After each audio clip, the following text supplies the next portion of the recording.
Hello everybody, welcome back to my channel. Well, today we're gonna talk about Wonder Woman 1984. There will be spoilers, so if you haven't watched it, so stop watching, go see it, then come back and watch this. So here we go. So it takes place in 1984. It doesn't start straight at 1984. It starts when Diana was a little girl competing in some Olympic. After that, we go straight to 1984. And we see Diana saving a few people here and there. And then we go to the mall when she's there to stop some thieves. Then we see Kristen Wiig's character. Her character is like a nerd. Like nobody likes her. She's not popular. She's like invisible. Nobody talks to her because she thinks she's weird and stuff like that. So nobody just talks to her. Then Diana feels bad and takes her out to have dinner. Have a good time. Kristen's character is funny, making Diana laugh and stuff. And on her way back, she gets attacked by this drunk guy. And of course, Diana is there to help her out. She goes back to her office. She takes the dream stone and she wishes she wants to be just like Diana, strong, confident, popular. And this is how we get introduced by Maxwell Lord. He goes to the museum to check the stolen artifacts. He was planned of. He wanted to get his hands on the dreamstone. Then he noticed the dreamstone is at Barbara's office. Then Diana meets him. And right away, she sees something off of him. Maxwell and Barbara are having a good time at the museum. They're laughing, like flirting. Diana's like, he's up to no good. And she was right. He's not up to no good. Here's when Barbara's wish starts coming true. She's feeling confidence, beautiful. All the men have her eyes on her. But at that moment, she just wants Maxwell. And Maxwell wants her too because of the dreamstone. So they end up going to her office. They make out. He convinced her to give her the stone. He's gonna do some research supposedly, but we know that's not true. And yeah, and then Steve Trevor comes back from the dead, and Diana can't believe it. She's so emotional, happy. She doesn't know how he's there, but she's happy he's there. So they go for a walk, talk what happened, how he got there.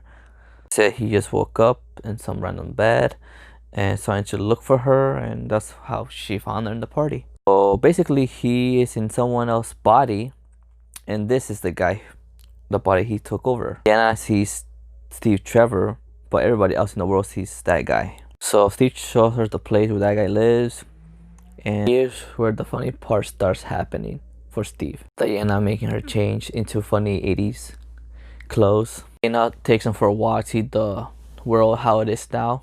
Takes him to an awesome museum. Takes him to see an escalator. He's so happy about that, so it was just kind of funny how he sees the first time a train. Steve is in love with Pop-Tarts, which is kind of funny.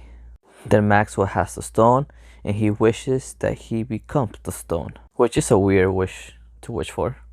So basically he becomes a genie. He wants to grant everyone's wishes, which is, I don't know how's that up being a villain, but yeah.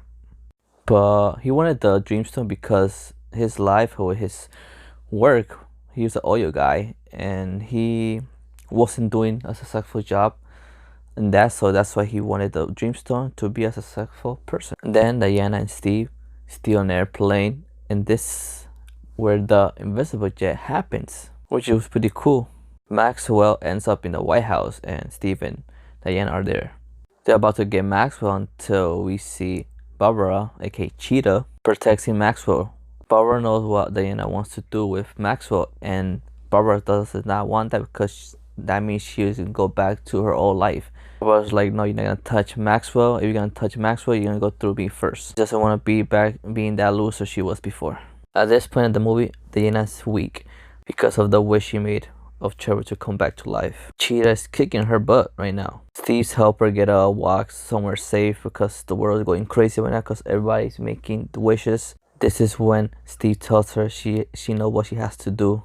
Say goodbye to him once again. Of course, Diana doesn't want that. She's crying, doesn't want to say goodbye again. Steve knows that's the right thing to do to save the world. So Diana ends up listening to him, and that's the last time we see Steve Trevor alive again. And Diana starts running really, really fast and starts to gain her power back. All the wounds are healing now.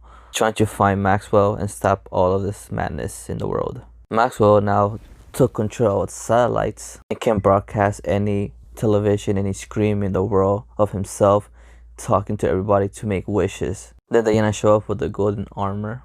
At this point, Diana knows how to fly now because of what Steve told her when they were in the plane together. Yeah, she looks badass in this golden armor. This is when we see Barbara Fuchida. CGI on this look alright. Good thing it was a night shoot. If it was a day scene, it would look probably bad. But yeah, so Diana and Cheetah are going at it. They end up in the water. Diana tells Barbara to take back her wish, but she says no. So she's like, sorry, I gotta do this. So she electrocutes her and stops her from attacking more. Diana goes to Maxwell, telling him to stop this. He said, why should I stop this? He's feeling powerful. Then Diana starts making this nice speech about taking back their wishes. Then Maxwell is like, why are you telling me all of this stuff? Diana's like, I'm not talking to you, I'm talking to everybody in the world. Diana put the lasso of truth around his ankle and was talking to everybody through him. Everybody started to take back their wishes. Barbara also took her wish back though. Didn't look like a cheater no more, but wonder if she took the other wish back, her first wish though. Then Maxwell starts hearing his son's voice, Daddy, Daddy, because he was scared.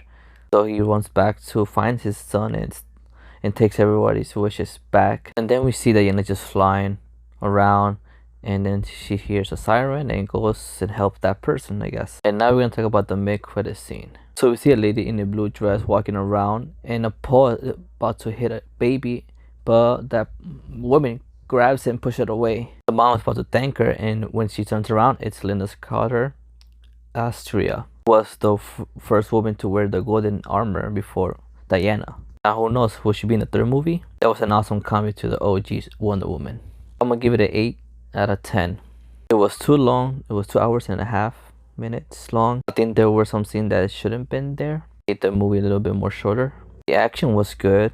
There was comedy. I think the first one was way better. Making this movie, it's been confirmed Wonder Woman 3 is a go. Patty Jenkins is back to direct it. It's an exciting news. I remember Patty Jenkins saying in an interview that if there was a 3, it was gonna take place in current time.